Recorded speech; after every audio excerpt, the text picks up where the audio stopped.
What's going on, YouTube? We have Russ from Team Nimbus here today, who played Bibidi, aka Boo, at Dynamax Tournament of Power at Vegas. He got top 64 with it, so let's go in with the deck profile, man. Alright guys, so we're going to start off with just the heart and soul of the deck. We got the 2-drop. The 2-drop allows you to go up the chain, the 4, the 5, and the 6. And you want to go into the 4, because turn 2, you would have 2 energy. And it allows you to go to the 2 into the 4, because you can't go into the 5 until you have 3 energy.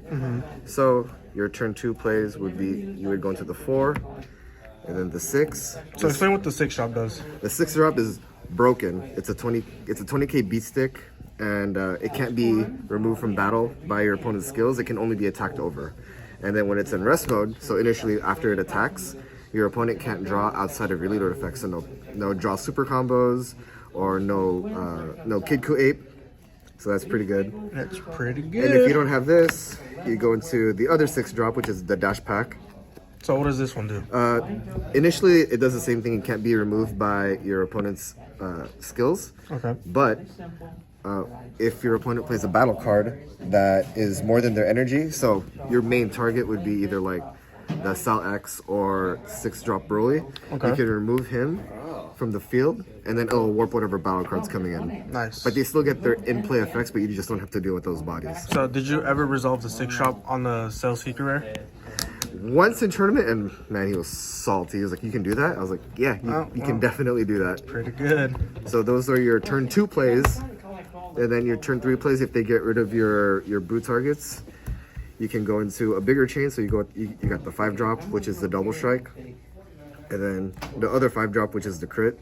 Initially, you just want to switch into either one of these before you go into the 6-drop, so you can go into the bigger plays. Okay. But a lot of smart players would want to pop this first, so there will be times where later in the game you just go straight to the 6 because you don't want your opponent popping your cards. Right. You got your 1-drop. You want to see the 2-drop, so you play 3 of these. If you play 4, you'll just see them too much in the mid game, mid to late game, and you don't want to do that. Plus, you'll see all your pieces either way. And don't forget, attack with your 1-drops because you want to combo out your hand. And they're all 5Ks too. They're all 5K, so you're always going to combo to 15, especially against Invoker decks, because they can just discard a card, go up to 15. So if you combo them to 15, they would be forced to either take a life or discard a card to combo over it. Okay. You got the Mimicries. This is your recovery tool. It's tap 1 for 15k. This is also a dash pack too, right? This is also in the dash pack. Okay. But what you really want it for is for the second active main. Tap 2, discard a card, bring back mainly your 2-drop Boo, so you can just go back into your chain. Okay. Next is Turles. Oh, this card went up. This card went up by a lot, so I have 2 playsets too, so. Lucky. I know, right? Lucky me. But anyways, this is also part of your turn 2 plays, because you can get rid of the Mimicries. You just swing, discard this, it gets plus 5k. Or you can play the Beerus Garble Yeah, Majesty. I heard about this combo. So, pretty good. So you swing with Turles, you discard for 5k, and then you have another 15k body. Or you can proc this card off with the 1-drop Bobbities. So this one, the Bobbities can get your 2-drop back, right? Yeah, it's your other recovery tool to get the 2-drops. So initially you would always want to see your 2-drop in your opening hand, and then later on you would want to see the Mimicry or the 1-drops. Have there ever been times where you didn't see the 2-drop? Many times, so you just want to awaken as fast as you can so you can just see more cards. Okay. Next stop, best super combo. For black? For black, this is probably one of the best super combos in the game. Okay. Well, for black, obviously, because Paragus is probably the best one. But anyways, there was one game I was playing against somebody. He put SS4 Vegeta on me, and he kept swinging at me. And on this last swing, he swung for 40. He was tapped out, couldn't combo anymore, and I just had to play 1. Play 1 and yep. And I was at 45k. It's also pretty good. You got your negates. So how did you like this split? I want to play less negates, to be honest, just so I can be more aggro, but you need the negates because decks just go tall. Right. You need the power burst against the U7 matchup. You need these against the, or either one of these against the U7 matchup, or this for the U7 matchup, or like the Cell X matchup, because they can rip cards, but as long as you keep the one negate, you stop them for a whole turn. Yeah. So what does the burrow do?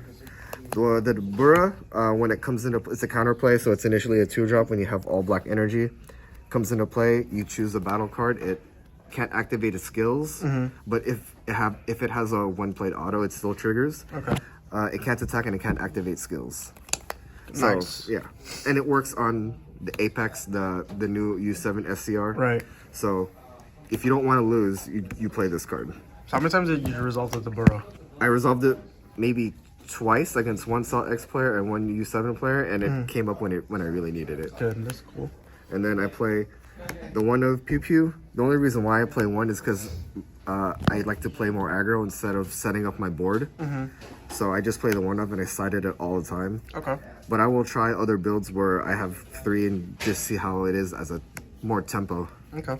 The one double strike.